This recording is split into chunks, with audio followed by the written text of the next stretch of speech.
The House of Revlon, the House of Revlon debuted actually in '89. In '89, the House of Revlon debuted. It was a ball, and be so funny because Tony them hit me up about this all the time. They thought, oh, Stewart, you were so fucking shady. Excuse me. But you were so shady to Miss Pepper. And I was like, no, I wasn't shady. It was like we happened to be at a ball, and the Libatians had their table there, and of course, none of us happened to be sitting there, and then all of a sudden we all come in and we sit at this whole other table. So they all like, what's going on? Why are they over there? And then we got up and announced ourselves as the House of Revlon, and that's how the House of Revlon got born. I learned from many people. So regardless of me being a LaBeija, I did not just deal with people that was in the House of LaBeija. I learned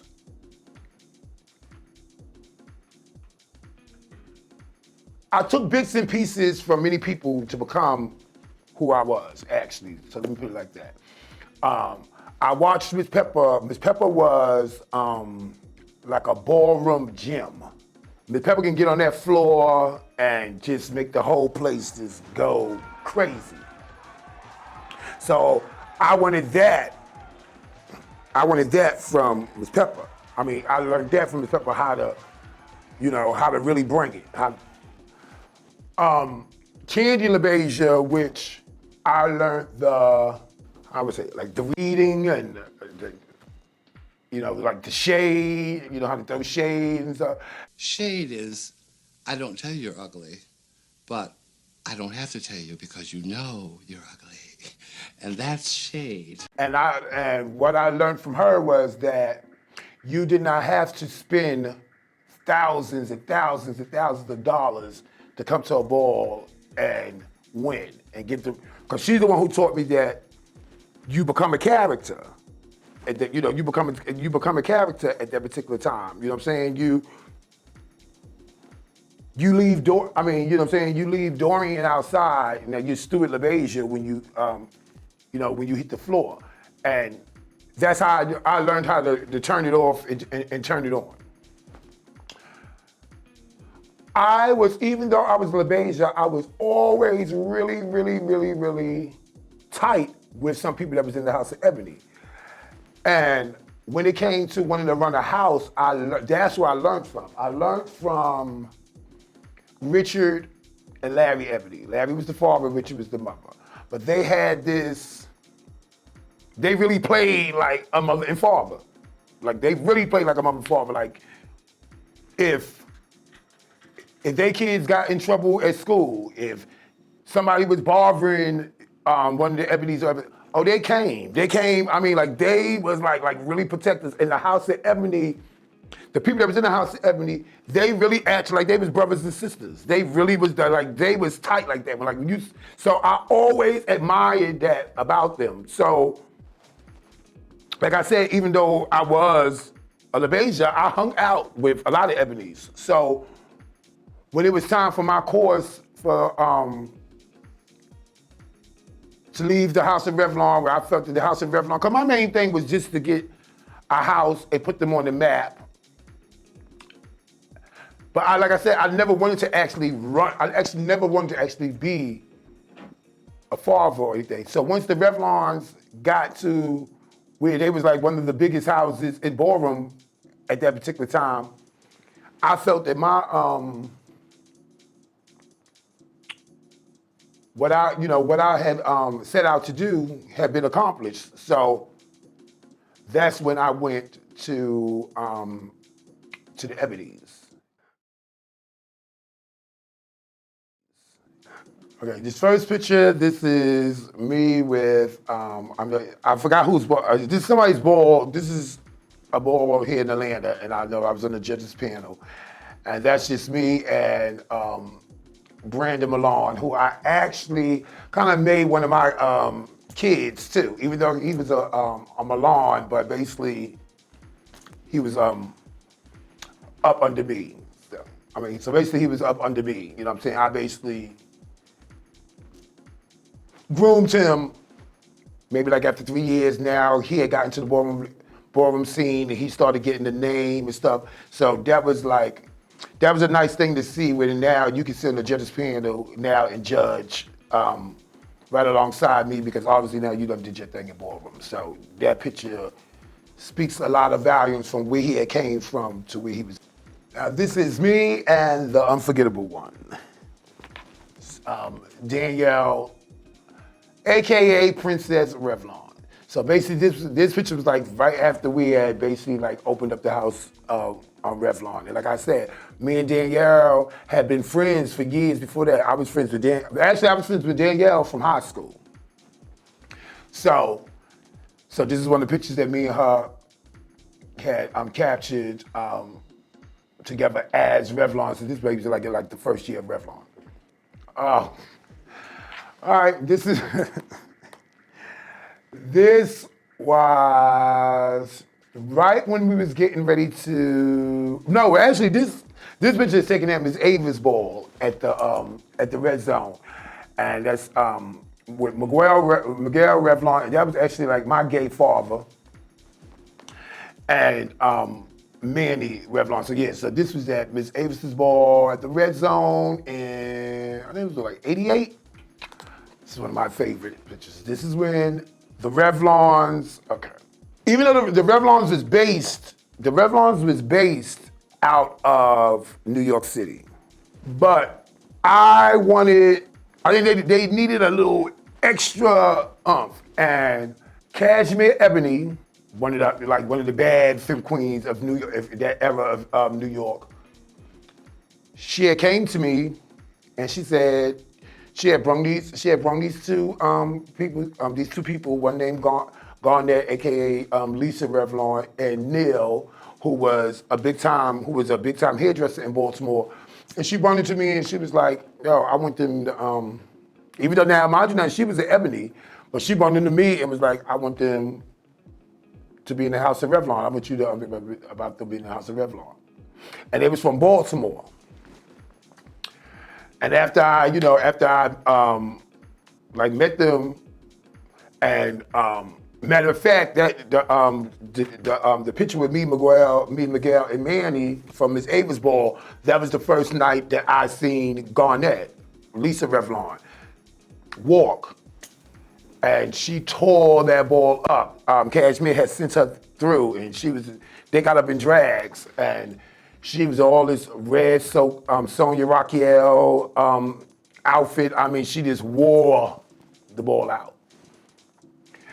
So then they brung, so like I said, after that, she brung them to me. So this was actually like this picture right here speaks a lot of volumes for me too, because this is like, my Baltimore and New York mixed together. And one of the girls that's on this picture was one of the girls that went to the House of LaBeija, who got recruited in the House of LaBeija with me that same night in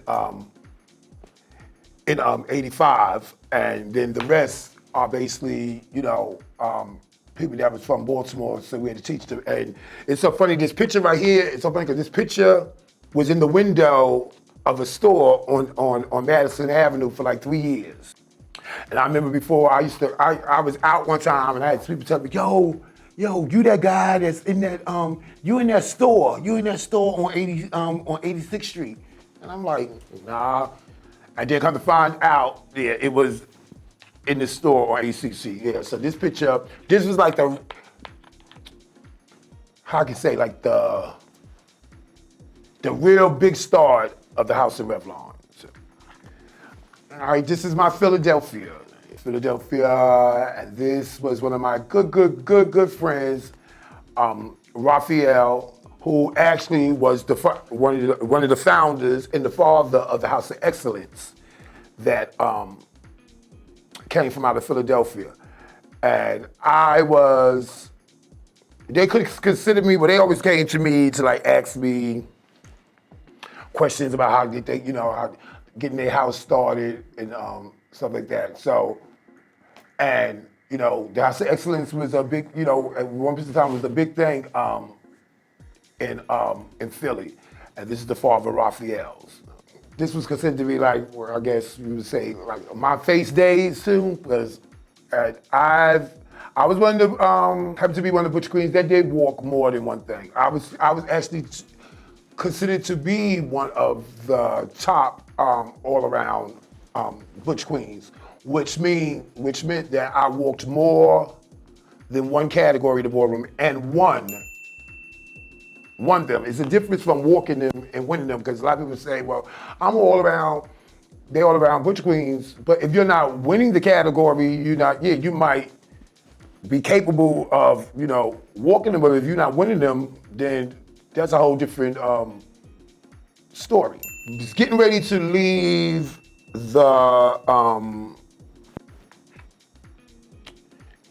this picture is right when we was getting ready. I was basically closing out the chapter of being a LaBeija, getting ready to start the House of Revlon. And it's so funny because this Chris that's on this picture, this is the one who was at that at the meeting that day with me and Danielle at Show Palace, where we decided that we was gonna open up the House of Revlon. And the other person is Donald. Donald is one of the first people who I put from Jersey and put him in the House of LaBeija. And he was like like my first lover I had in Ballroom. And he was from Jersey, and it's so funny now he lives here in Atlanta. That's somebody else you can talk to too.